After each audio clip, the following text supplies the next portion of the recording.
Hi, and welcome everybody to the Winner's Circle Sports Betting Podcast. I'm Ross Benjamin of rbwins.com. It's Thursday, April the 14th. I'm joined today by Mr. Doug Upstone of DocSports.com. And Doug, we saw the first two play-in rounds, and now we're getting into the NBA playoffs in Major League Baseball. Today, we're going to be talking about a couple Major League Baseball free picks and some Major League Baseball topics, but a lot has happened since we talked last. Yeah, well, and among them, unfortunately, the Philadelphia Phillies on Tuesday didn't score any runs for me, so that I got that one wrong. So that tough. It happens. Field's topic: you don't score, you don't win. Yeah. So it doesn't matter how well the pitching was for Philadelphia. Only gave up 2 runs, but it wasn't good enough. Yeah, it happens. Yes, but otherwise, no. Hey, you know what? The obviously the Tuesday games were far better than the Wednesday games in the NBA. And so the ones on Friday have some intrigue. And then obviously we get into the meat and potatoes on the weekend, start to see what can unveil from that standpoint. And, we're starting to get a few numbers now for Major League Baseball. That's all good. So there's a lot of things to be talking about it. And among things to talk about, get your opinion here. What about Clayton Kershaw? I don't know if he was pulled or if it was a mutual decision, but it was a peculiar, it seemed, at least to me. I don't know. I'm not privy to the info, whether it was a mutual decision or he was pulled. I would venture to say, knowing the competitive nature of Clayton Kershaw, that he wasn't voluntarily pulling himself out of the game after throwing 7 perfect innings and after only 80 pitches. We've seen a lot of that in recent years. Most recently, with no pun intended, opening day, we saw Yu Darvish carry a no-hitter after 6, and he was pulled. Now, in that case, Doug, he had walked 4 and thrown 102 pitches. You have to be careful that early in the year. You're chasing a no-hitter, which the longer the pitch count goes, I should say the higher the pitch count goes up, the more chance somebody's going to break that no-hitter, and then you jeopardize injury. But when you're flirting with history when it comes to perfect games, and I think what you told me off air, there's only been 23 of them all time in Major League Baseball. That's another story. And, baseball's really changed in that regard. And we have to handicap accordingly. Oh, yeah. I mean, the bullpens, the basic numbers or lines are still dictated by the starting pitchers. That hasn't changed, but you have to, from a pure handicapping standpoint, you have to really give a lot of weight now to bullpens. I know I certainly do, in terms of looking for differentials and potential edges and stuff. The other thing too, the thing about Kershaw, he said all the right things. He did all the right things. And, he's typically been one to kind of, his expressions of his displeasure after being pulled out of games, stuff like that. I can't imagine he was thrilled about coming out. Okay. Yeah. And I think he understood completely why, but because of this guy, all things considered, I would think he would probably go to Dave Roberts, if he hasn't already, said, you know what, I should be the DH too. Because I can hit. Right. That's what I mean about his competitive nature. Yeah. And I'm sure the Dodgers fans frowned upon that. Listen, Dave Roberts, even though they won the World Series last year, is fallen under a lot of scrutiny and criticism prior to that. So this is another topic of conversation I would venture to say was very popular on Los Angeles Sports Talk Radio today. Doug, you had another interesting note you wanted to bring up in terms of Major League Baseball betting. Yes. By the way, I just wanted to make sure everybody understood. I know you meant to say this. The Dodgers won 2 years ago, not last year. Oh, 2 years. I'm sorry. Yep. Yeah, it was Atlanta last year. Yep. They beat the Dodgers, in fact. One of the things that I've noticed in particular with sports books, with all the different sports books that are opening up across the country. I believe there's 17 states now that have legalized sports betting. But one of the things that seems to have gotten lost is, and when I looked up for the free pick, I happened to just, for whatever reason, I just went to one of the ones that's in the state of Arizona, and you'll be well familiar with it. I won't name it for now, but there used to be not forever. forever before baseball was what would be called a 10-cent line. So basically, if a game was even, each team was minus 10. Then because I'm assuming because they're just trying to get more traffic, they lowered it. Almost every sports book everywhere, and especially the offshore books, were all at we're at -1.5 on each side for an even money game. And I noticed that all these sports books, though, now all these U.S. sports books, and I checked every one that I could find. There's one that was different, but they're all back to 110 again. And so, from a betting standpoint, it's more advantageous to anyone watching this if you can get -105, or even there's, like I said, there's a few books out there that are U.S. based that are like -108. There's no reason to pay 110 because all it does is cost you money over time. And so that would be my number one recommendation. Shop around. I mean, you've heard this for years. Shop around for the best lines. This is a real easy thing to do and a real simple thing to do to make it better for you looking to make more money, to increase your profits or to decrease your losses. Yeah, Doug, it's an interesting point because as I'm listening to you, my mind is thinking. Okay, and here's the thing: it went to 110. It used to be 105 early on in the process with the few U.S. states that had it legalized. Now it's up to 17 states. And I think the more it gets legalized in more states as time goes on, the more liberties these U.S. sports books are going to take. I could tell you right now, I have bet points that I use, and I've used Bet Rivers as well. And both of those don't offer action or listed pitcher options. Right. So you're pretty much stuck with that bet. You can name your own bet and ask them to provide you that line. Most times than not, they take a couple hours to get back to you. So I'm not overly thrilled. I'm all for legalization of sports betting in the United States. I've been so for a long time. I've really frowned upon the fact it's only legal in one state, and that was Nevada for umpteen years up until a couple of years ago. But by the same token, the offshore still offer you a heck of a lot more options and advantageous options at that than the U.S. sports books do. And I think that's going to continue to happen because right now, the U.S. sports books as a whole, I think, are not feeling like they have to compete with the offshores because we've seen the numbers, Doug. They're enormous, right? Whether it be mobile betting or online betting or at the casino, you got the self-righteous portion of the people out there that now are interested in sports betting because it's legal. Okay. Then the other people who, now they don't have to call a sports book and bet on credit, which gets you in trouble. So there's a couple different elements in terms of what you just mentioned. And again, Doug, it wouldn't shock me at all if we see other things that favor the sports books more. Again, because number two, beside that is the fact that they know they're dealing with a lot of novice bettors.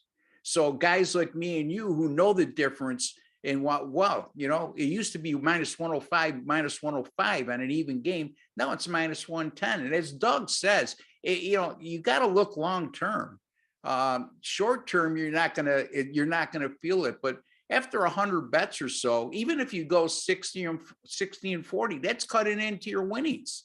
If you go 40 and 60, you're losing a lot more money than you normally would have. If you break even, go 50-50, you're losing an extra what, $50 on 1,000? I don't know, or on 100.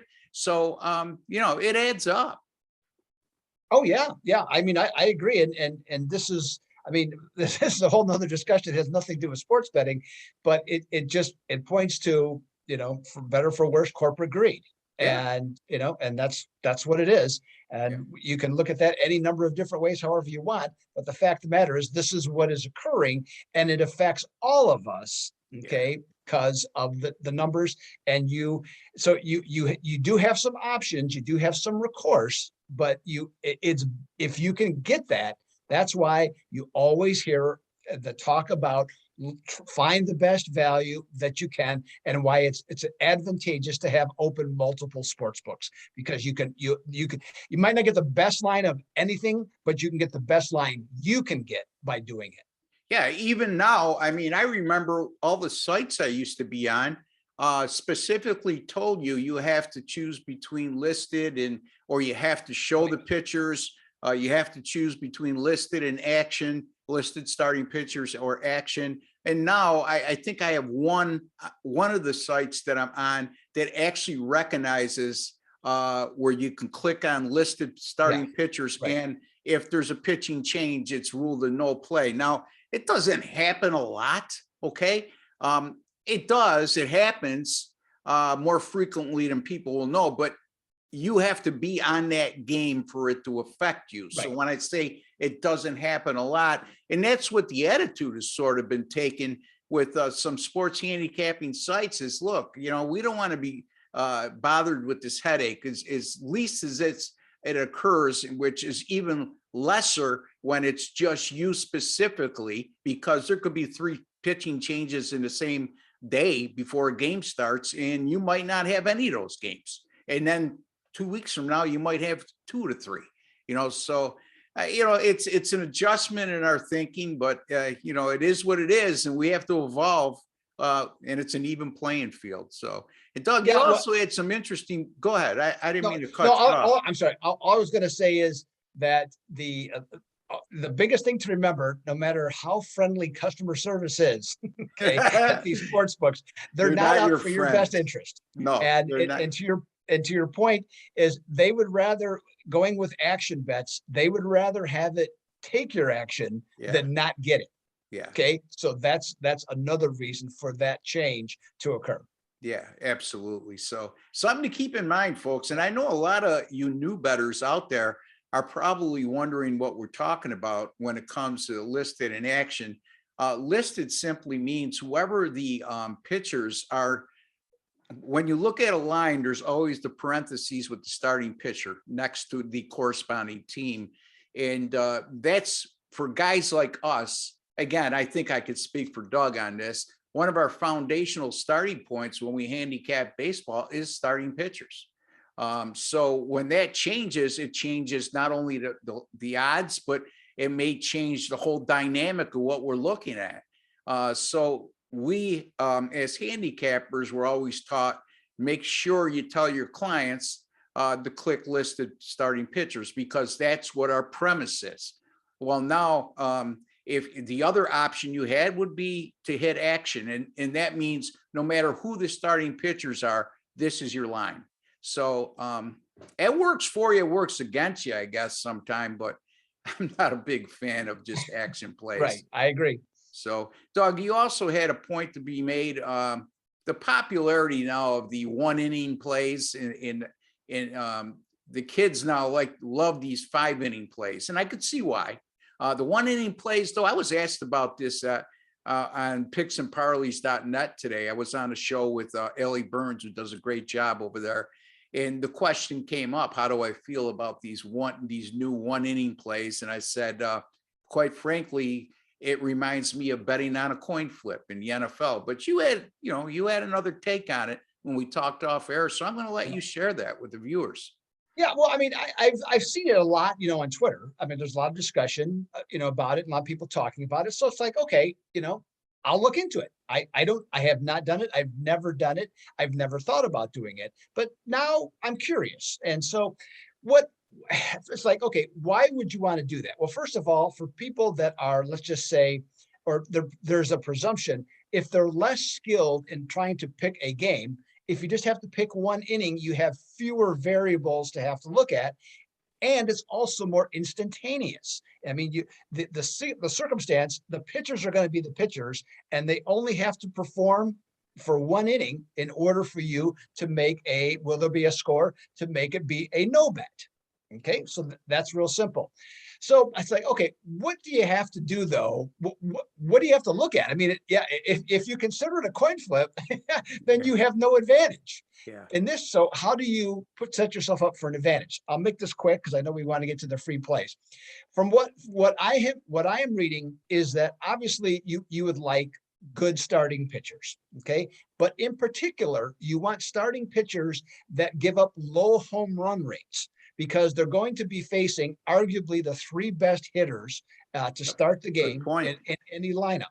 So with that being the case, you want to make sure that you don't get beat or hopefully not get beat on one swing.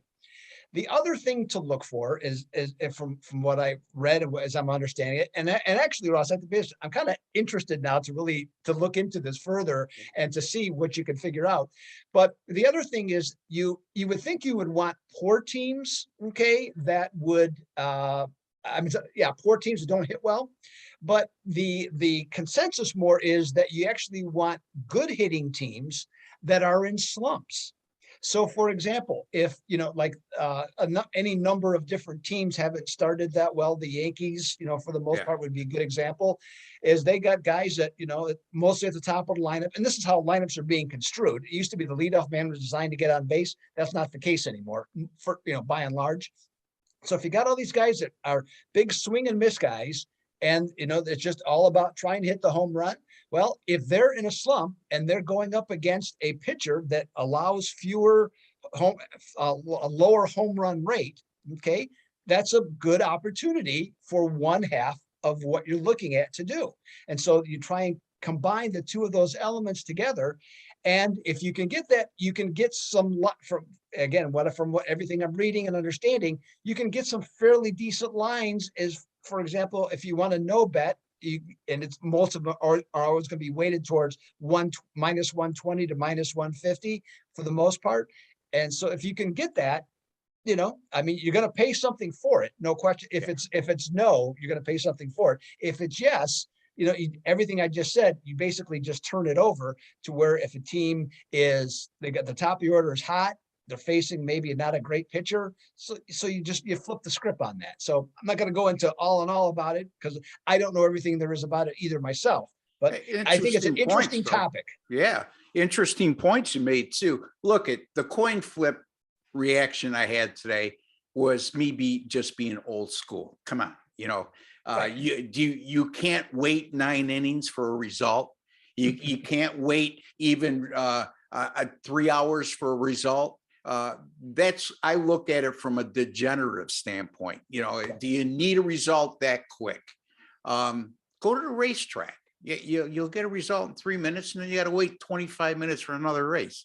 Anyway, I would say this. I'll give one tip in that regard, that if you go to Baseball Reference, the website, you could actually go into pitcher statistics and see how batters do against them in their first at bats. And then even more so, to Doug's point, with the top of the order, which is an excellent point, you could look and see, okay, what's the projected lineup for today, which those are readily accessible now, which they didn't used to be in the past. And you could look at the top 4 or 5 hitters and say, okay, what's their history against a starting pitcher that they're facing today too. So there's a couple of different elements in it.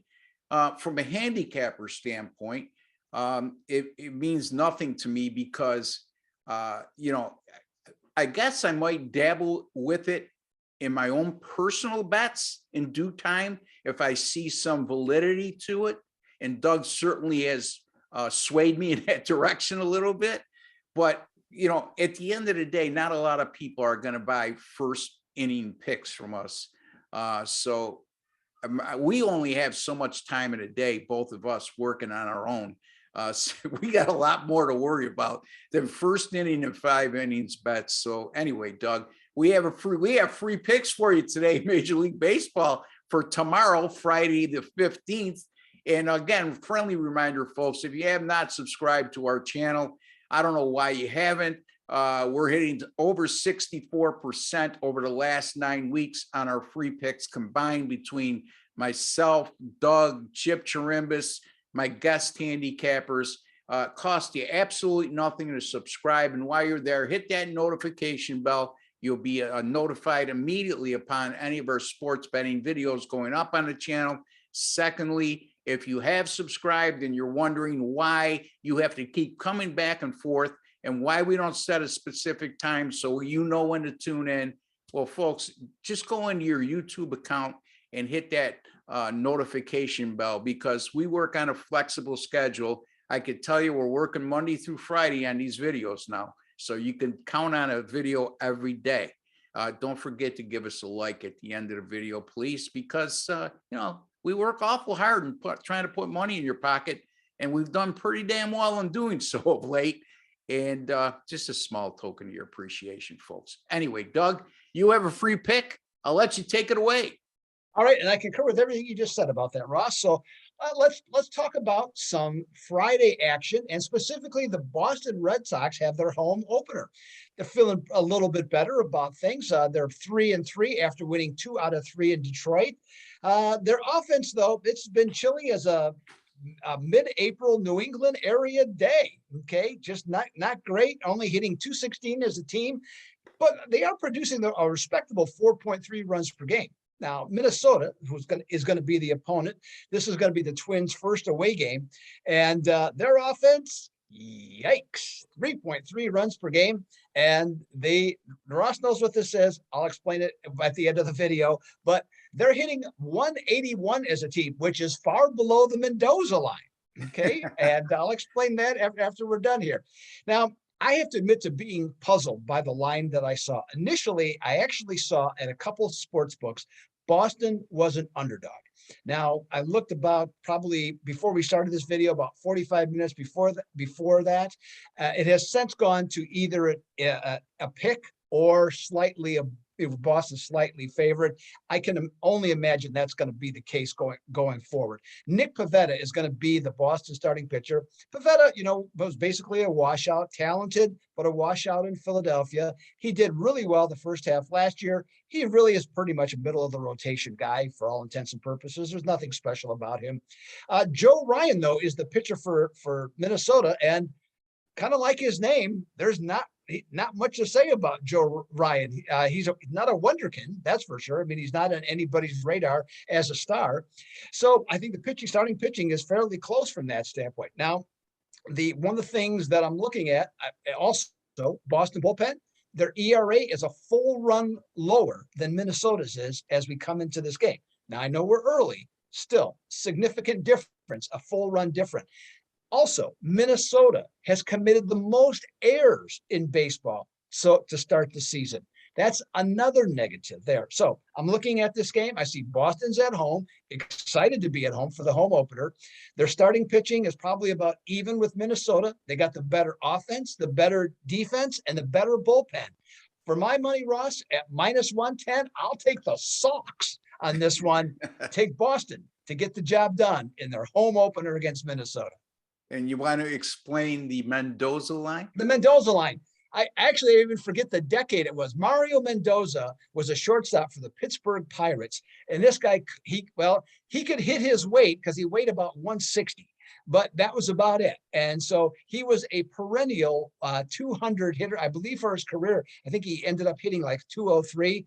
And I believe it was Chris Berman who actually came up with the term Mendoza line, and it stuck in the lexicon of baseball as an expression to use. Maybe not so much in today's world, but certainly, a decade or more ago. And I could assure you his weight didn't go up to 203 at the end of his career. No, for sure on that. Anyway, some very good points. And by the way, folks, just a note on that game, that Minnesota at Boston game, that is a matinee affair. Yes. That starts, I believe, at 2:10 Eastern, if I'm not mistaken. Yep, that's correct. Somewhere around there. So keep that in mind, because you don't want to miss Mr. Upstone. He might have lost the last time we were on the air. Okay. But if you go into the archives, folks, I'm going to tell you, he's got a damn good record. And over the long haul, he's going to make you money, even on these free picks. But make sure you check him out at the website, docsports.com. That's where you'll get all his premium paid selections. And he'll tell you after I'm done with my free pick on how he's doing and be more specific in terms of what he's going to have coming up. I'm going to take a look at the Chicago Cubs, Doug's beloved team, at the Colorado Rockies. The game will be played at Coors Field.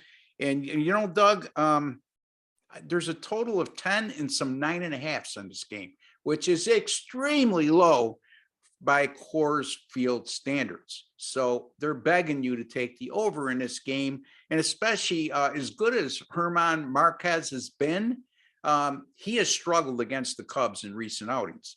So both starting pitchers are coming off impressive debuts. Marcus Stroman for the Cubs, 5 innings pitched, 1 earned run, 2 hits against Milwaukee, which it seems like everybody's holding Milwaukee down these days. This has Doug. German Marquez, on the other hand, he was very good against the LA Dodgers at Coors Field, which almost lends me to ignore his past numbers against the Cubs. In that outing, in the opener, 7 innings pitched, 1 earned run, 3 hits, 5 strikeouts, and no walks. Very impressive against a powerful hitting team like the LA Dodgers. Both bullpens have been solid. The Cubs have shown an 0.90 whip to start the season. Again, folks, whip is walks plus hits divided by innings pitched. And I'm going to say this time and time again through the course of our videos. I put a lot more emphasis on whip than ERAs, which can be very misleading at times. Colorado, on the other hand, they have a 0.78 ERA as a bullpen staff and a 0.91 whip. So both of these bullpens have been very good. 2 starting pitchers coming off strong outings in their season debuts. And as a matter of fact, Marcus Stroman, 4-0 to the under in his career against the Cubs. And with a 1.29 ERA and an 0.75 whip. And by the way, 3 of those 4 games were at hitter-friendly Coors Field. And so the Cubs, 698 OPS so far. The Colorado Rockies, 670 OPS so far. They're not putting up big offensive numbers.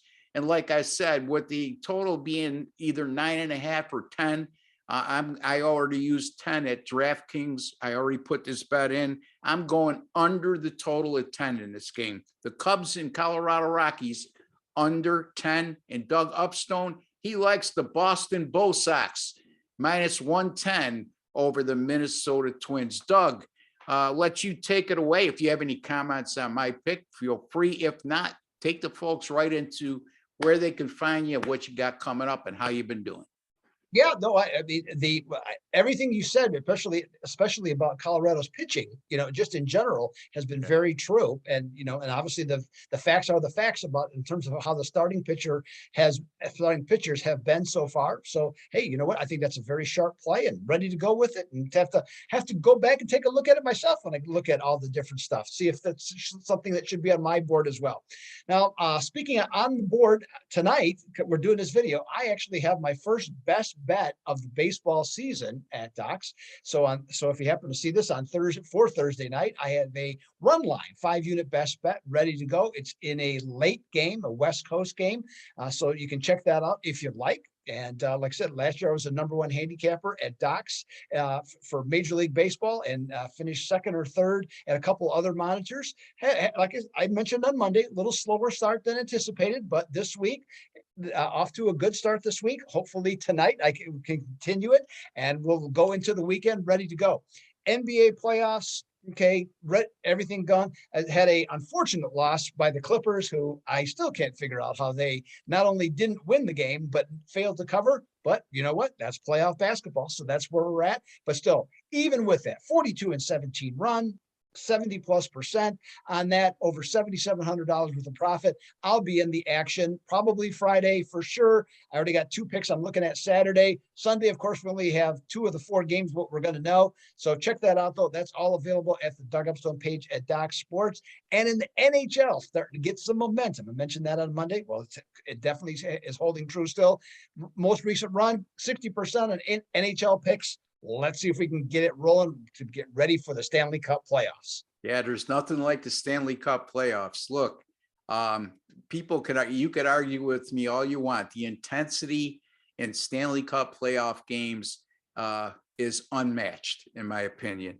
Combine the physicality with the historic playing for that Stanley Cup. It's not all about how much you're going to get paid if you win it.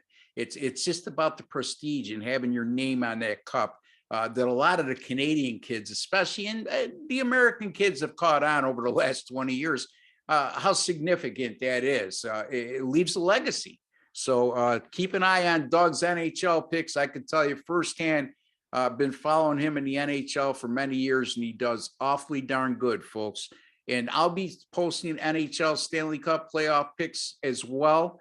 I don't dabble into the regular season, but at Stanley Cup playoff time, done awfully well. Doug mentioned was number one at Doc Sports in Major League Baseball last year. And folks, I could tell you there's a great cast of handicappers at Doc Sports picks. And if Doug was number one, that just shows you the quality of the handicapper he is, and also the quality of the picks he puts out, because finishing number one there isn't like finishing number one at a lot of other sites.